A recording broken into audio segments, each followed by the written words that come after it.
ಇನ್ನು ಕೇಂದ್ರ ಬಜೆಟ್ ನಲ್ಲಿ ಕರ್ನಾಟಕಕ್ಕೆ ಏನು ಸಿಕ್ಕಿಲ್ಲ ಅನ್ನೋದು ಕಾಂಗ್ರೆಸ್ ಅಸ್ತ್ರ ಮಾಡ್ಕೊಂಡ್ಬಿಟ್ಟಿದೆ. ರಾಜ್ಯಕ್ಕೆ ಏನ್ ನೀಡದೇ ಇರೋದು ಕನ್ನಡಿಗರಿಗೆ ಮಾಡಿರುವಂತ ದ್ರೋಹ. 7 ಕೋಟಿ ಕನ್ನಡಿಗರಿಗೆ ಏಳಿ ಎದ್ದೇಳಿ, ಇಲ್ಲ ಅಂದ್ರೆ ನಿಮ್ಮನ್ನ ಭಾವನಾತ್ಮಕವಾಗಿ ಮುಗಿಸ್ಬಿಡ್ತಾರೆ, ಗುಲಾಮರನ್ನಾಗಿ ಮಾಡಿಕೊಳ್ತಾರೆ, ಎಚ್ಚೆತ್ತುಕೊಳ್ಳಿ ಅಂತ ಡಿ.ಕೆ. ಸುರೇಶ್ ಅವರು ಕರೆ ಕೊಟ್ಟಿದ್ದಾರೆ. ಈಗ ಕರ್ನಾಟಕ ಜನರ ಆಶೀರ್ವಾದದಿಂದ ಇನ್ನು ಬಿಜೆಪಿ ಮರಿಬಾರದು ಅಂತ ಎಚ್ಚರಿಕೆಯನ್ನು ಕೂಡ ಕೊಟ್ಟಿದ್ದಾರೆ. ಎಚ್ ಡಿ ಕುಮಾರಸ್ವಾಮಿನ ಮಾಗಡಿ ಬಾಲಕೃಷ್ಣ ಟಾರ್ಗೆಟ್ ಮಾಡಿದ್ದಾರೆ. ಏನ್ ನಿಮ್ ಕಾಲಿಡೋದು ನಾವು ಕೇಳಬೇಕಾ? ರಾಜ್ಯದ ಚಿತ್ರ ನಿಮ್ಗೆ ಗೊತ್ತಿಲ್ವಾ?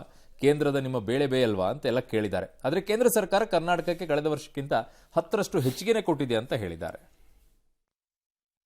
ಕರ್ನಾಟಕಕ್ಕೆ ಬರಬೇಕಾದಂತ ತೆರಿಗೆ ಹಣನೂ ಇಲ್ಲ. ಇದು ಕರ್ನಾಟಕದ ಕನ್ನಡಿಗರಿಗೆ ಮಾಡ್ತಾ ಇರ್ತಕ್ಕಂತ ದ್ರೋಹ.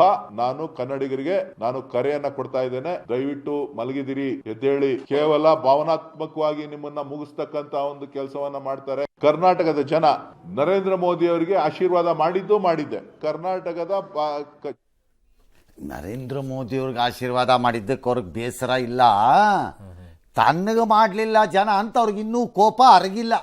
ರೂರಲ್ ಅಲ್ಲಿ ಸಿ DK. Suresh is still not out of that defeat shock. Manjunath ಮೇಲೆ ಸೋತಿರೋ ಶಾಕ್ ಇದೆಯಲ್ಲ, ಅದು ಅವರನ್ನ ಬೇರೆ ಎಲ್ಲದಕ್ಕೂ ಪ್ರೇರೇಪಿತನಾಗಿ ಕೆಲಸ ಮಾಡಿಸ್ತಿದೆ ಅಷ್ಟೇ. ನರೇಂದ್ರ ಮೋದಿಗೆ ಆಶೀರ್ವಾದ ಮಾಡಿದ್ದಕ್ಕೆ ಇವ್ರಿಗೆ ಬೇಸರ ಅಲ್ಲ, ಇವ್ರಿಗೆ ಆಶೀರ್ವಾದ ಮಾಡಲಿಲ್ಲ ಜನ ಅಂತ. ಯಾರಿಗೆ? ಸುರೇಶ್. ಹಾಗಿದ್ರೆ ಕಳೆದ ಚುನಾವಣೆಯಲ್ಲಿ 25 ಕೊಟ್ಟಿದ್ರಲ್ಲಪ್ಪ ನರೇಂದ್ರ ಮೋದಿಗೆ, ನಿಮ್ಮೊಬ್ಬರನ್ನ ಗೆಲ್ಸಿದ್ರಲ್ಲ, ಅವತ್ತಿ ಮಾತು ಹೇಳಲೇ ಇಲ್ಲ. ನೀವು ಹೇಳಲೇ ಇಲ್ಲ ಯಾವತ್ತಿ ಮಾತನ್ನ. ನರೇಂದ್ರ ಮೋದಿ ಅವರು ಕೊಟ್ರಲ್ಲ ಅಂತ ನಿಮ್ಮನ್ನು ಗೆಲ್ಸಿದ್ರು ಅಂತ ಸುಮ್ಮನೆ ಆಗ್ಬಿಟ್ರ ಅಷ್ಟೇ. ಸುರೇಶ್ ರಾಜ್ಯಕ್ಕೆ ಆಗಿರುವಂತ ಅನ್ಯಾಯದ ವಿಚಾರ, ರಾಜ್ಯಕ್ಕಾಗಿರೋ ಅನ್ಯಾಯ ಪ್ರತಿ ಬಜೆಟ್ ಅಲ್ಲೂ ಆಗಿದೆ. ಈಗ ನಿಮ್ಮ ಕಾಲದ ಬಜೆಟ್ಗಳನ್ನು ತೆಗಿಲ್ಲ, ಚಿದಂಬರಂ ಬಜೆಟ್ಗಳು ಏನೇನಿತ್ತು ಅಂತ ನಾನೇ ಹ್ಯಾಂಡಲ್ ಮಾಡಿದ್ದೀನಲ್ಲ. ಹಾಗೆ ನೋಡಿದ್ರೆ 13-14ರಲ್ಲಿ ಆದ್ರೆ ಕರ್ನಾಟಕಕ್ಕೆ ಇನ್ನಷ್ಟು ಕೊಡಬೇಕಾದಂತಹ ಸರ್ವ ಯೋಗ್ಯತೆ ನಮಗಿದೆ. 10% ಕೊಟ್ಟಿದ್ದೀವಿ ಅಂತ ಹೇಳ್ತಾರಲ್ಲ ಮೋದಿ, ಪ್ರಹ್ಲಾದ್ ಜೋಶಿ. ಎಲ್ಲಿಂದ ಕೊಟ್ರಿ ಸರ್ ಅದನ್ನ? ಏನು ಫ್ರೀ ಕೊಟ್ಬಿಟ್ರಾ? ನಮ್ಮಿಂದ ಹೋಗ್ತಾರೋ ಮೋದಿ ನಿರ್ಮಲಾ ಸೀತಾರಾಮನ್ ಎಂಬ ಕರ್ನಾಟಕದಿಂದ ಗೆದ್ದು ಹೋದಂತಹ ಮನೆ ಮಗಳು ನಿರ್ಮಲಾ ಸೊಸೆ ಅಥವಾ ಅಮ್ಮ ಎಂಥದ ಒಂದು ಕೊಟ್ಬಿಟ್ರ ಪ್ರೀತಿಯಿಂದ, ಬಾರೋ ಮಗನೆ ಹಾಕೊಳ್ಳೋ ಇನ್ನೊಂದು 2 ಜಿಲೇಬಿ ನೀನು ಅಂತ ಹಾಕ್ಕೊಟ್ಬಿಟ್ರ. ಅಷ್ಟೇ ತೆರಿಗೆ ಕಲೆಕ್ಷನ್ ರೈಸ್ ಆಗಿದೆ ನಮ್ದು. ನಿಮಗೆ ಯಾಕೆ ಮೋಸ ಮಾಡ್ತೀರಿ? ಪ್ರಹ್ಲಾದ್ ಜೋಶಿನೂ ಮೋಸ ಮಾಡಬಾರ್ದು ಕರ್ನಾಟಕಕ್ಕೆ ಅನ್ಯಾಯ ಆಗಿರೋದು ನಿಜ. ಕರ್ನಾಟಕಕ್ಕೆ ಇರುವಂತಹ ತೆರಿಗೆ ಕೊಡ್ತಾ ಇರೋ ಶಕ್ತಿಗೆ ನೀವು ವಾಪಸ್ ಕೊಡ್ತಿರೋದು ತೃಣ, ಸರಿ ಇಲ್ಲ. ಫೈನಾನ್ಸ್ ಕಮಿಷನ್ ಅಲ್ಲಿ ನಮಗೆ ದ್ರೋಹ ಮಾಡಿದ್ದೀರಿ. ಅದಕ್ಕೆ ನೀವು ಮತ್ತೆ ಬಸವರಾಜ ಬೊಮ್ಮಾಯಿ ಇದ್ದ ಕಾಲದಲ್ಲಿ ಆಗಿದ್ದಂಥ ದೌರ್ಭಾಗ್ಯದ ಮೋಸ ಅದು. ಆಗ ಒಪ್ಕೊಂಬಂದಿದ್ದರಿಂದ ಹಣೆ ಬರಹ ಇದನ್ನು ಅನುಭವಿಸ್ತಾ ಕೂತಿದ್ದೀವಿ ಇವತ್ತು. ಈಗ ಫೈನಾನ್ಸ್ ಕಮಿಷನ್ಗೆ ಹೋಗಿ ಹೇಳಿ ಅಂತ ನಿರ್ಮಲಾ ಸೀತಾರಾಮನ್ ಪುಕ್ಕಟೆ ಅಡ್ವೈಸ್ ಕೊಡ್ತಾರೆ ನಮ್ಮ ರಾಜ್ಯಕ್ಕೆ. ನಮ್ಮ ರಾಜ್ಯದ ರೋಗ ಕಂಡುಕೊಂಡವ್ರನ್ನೆಲ್ಲ ಆಯ್ಕೆ ಮಾಡಿದವ್ರು ನಮ್ಮ ಕಪ್ಪಾಳಕ್ಕೆ ಹೊಡಿ. ನಮ್ಮ ರೋಗ ಏನು ಮಾಡೋಣ? ಈ ಥರದವ್ರನ್ನ ಆಯ್ಕೆ ಮಾಡಿನೇ ಈ ಪರಿಸ್ಥಿತಿಗೆ ಬಂದಿರೋದು ನಾವು. ಏನು 10% ಜಾಸ್ತಿ ಕೊಟ್ಟಿರೋದು? ಎಲ್ಲಿಂದ ಕೊಟ್ಟಿದ್ದೀರಿ ಸರ್ 10% ನೀವು?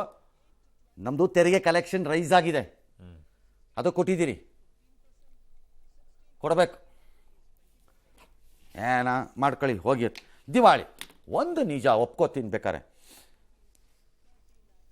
ಕಾಂಗ್ರೆಸ್ ಸರ್ಕಾರ ಅಧಿಕಾರಕ್ಕೆ ಬರುವ ಆತುರದಲ್ಲಿ ಅವೈಜ್ಞಾನಿಕವಾದಂತಹ ಈ ಗ್ಯಾರಂಟಿ ಸ್ಕೀಮನ್ನು ತರದೇ ಇದ್ದಿದ್ದಾರೆ. ನಾನು ಹೇಳ್ತಿರೋದು ಅವೈಜ್ಞಾನಿಕವಾಗಿ. ಯಾಕಂದರೆ ನೀವು BJPಯವರು ಏನು ಸತ್ಯ ಹರಿಶ್ಚಂದ್ರ ಮೊಮ್ಮಕ್ಕಳು ಮರಿ ಮಕ್ಕಳಲ್ಲ. ನೀವು ಅದೇ ಗ್ಯಾರಂಟಿಗಳನ್ನೇ ತಂದಿದ್ದೀರಿ, ಬೇರೆ ಬೇರೆ ರೂಪದಲ್ಲಿ ಅಷ್ಟೇ, ಬೇರೆ ಬೇರೆ ರಾಜ್ಯಗಳಲ್ಲಿ. ನೀವು ತಂದಿಲ್ವೇ? ತಂದಿದ್ದಾರೆ. ಸುಮ್ಮನೆ ಬಿಡ್ತೀರಲ್ಲ ರೈಲ್ನ ಕುತ್ಕೊಂಡು. ಅವೈಜ್ಞಾನಿಕವಾಗಿ ತಂದ ಕರ್ನಾಟಕದಲ್ಲಿ ತಂದುಬಿಟ್ಟಿದ್ದೇನಿದೆ ಅದು ನಮ್ಮನ್ನು ಹಿಂಡ್ತಾ ಇದೆ. ಹಾಗಾಗಿ ನಮ್ಗೆ ಹಿಂದೆಂದಿಗೂ ಅನ್ಯಾಯ ದೊಡ್ಡದಾಗಿ ಕಾಣಿಸ್ತಿದೆ. ನಮಗೆ ಇಲ್ಲದೇ ಇದ್ದಿದ್ರೆ ಒಂದಿಷ್ಟು ಮ್ಯಾನೇಜ್ ಮಾಡ್ಬೋದಾಗಿತ್ತು ನಾವಿಲ್ಲಿ ಇರೋದ್ರಲ್ಲೇ. ನಮಗೆ ಅಸಹಾಯಕತೆಗೆ ನಿಧಾನಕ್ಕೆ ಹೋಗ್ತಾ ಇದ್ದೀವಿ ಕರ್ನಾಟಕದಲ್ಲಿ. ಅದರ ಒಂದನ್ನು ಜ್ಞಾಪಕ ಇಟ್ಕೋಬೇಕು ನರೇಂದ್ರ ಮೋದಿ ಸರ್ಕಾರ. ಕರ್ನಾಟಕನೂ ಭಾರತದ ಭಾಗನೇ. ಹೇಗೆ ಎಲ್ಲ ದೇಶ ಎಲ್ಲ ಒಂದು ಅಂತ ಇವತ್ತು ಬಿಟ್ರಲ್ಲ ಲೋಕಸಭೆಯಲ್ಲಿ, ಅದರ ಕರ್ನಾಟಕನೂ ಇದೆ. ಮತ್ತು ಆ ಕರ್ನಾಟಕ ನಿಮ್ಮ ಗುಜರಾತ್ಗಿಂತ ಮೊದಲೇ ಬೆಟರ್ ಕಾಂಟ್ರಿಬ್ಯೂಷನ್ ಕೊಟ್ಟಿದೆ ಈ ದೇಶಕ್ಕೆ. ಅದನ್ನು ನೆನಪಿಟ್ಕೊಳ್ಳಿ. ಎಸ್. ಬಟ್ ಈ ಗುಲಾಮರನ್ನಾಗಿ ಏ ಮಾಡಿಕೊಳ್ಳುತ್ತಾರೆ ಯಾವನನ್ನು ಗುಲಾಮ ಮಾಡಕ್ಕಾಗಲ್ಲ, ಯಾವೊಂದು ಕಾನ್ಸ್ಟಿಟ್ಯೂಷನ್ ಚೇಂಜ್ ಮಾಡಕ್ಕಾಗಲ್ಲ. ಇದನ್ನ ಪದೇ ಅವ್ರು ಬಿಡ್ತಾರೆ ಅಂತ ನಾವು ಇಲ್ಲಿ ಬಿಟ್ಕೊಂಡು ಕೂತ್ಕೊಳಕ್ಕಾಗಲ್ಲ. ಮುಂದಕ್ಕೆ ಹೋಗ್ರಿ ಸರ್. ಸೌತ್ ಇಂಡಿಯಾ ಮುಂದಕ್ಕೆ ಹೋಗ್ರಿ, ಸಾಕಿ ಇವ್ರದ್ದು ಆಟಗಳು ಯೂಸ್ಲೆಸ್ ವೇಸ್ಟ್ಗಳು.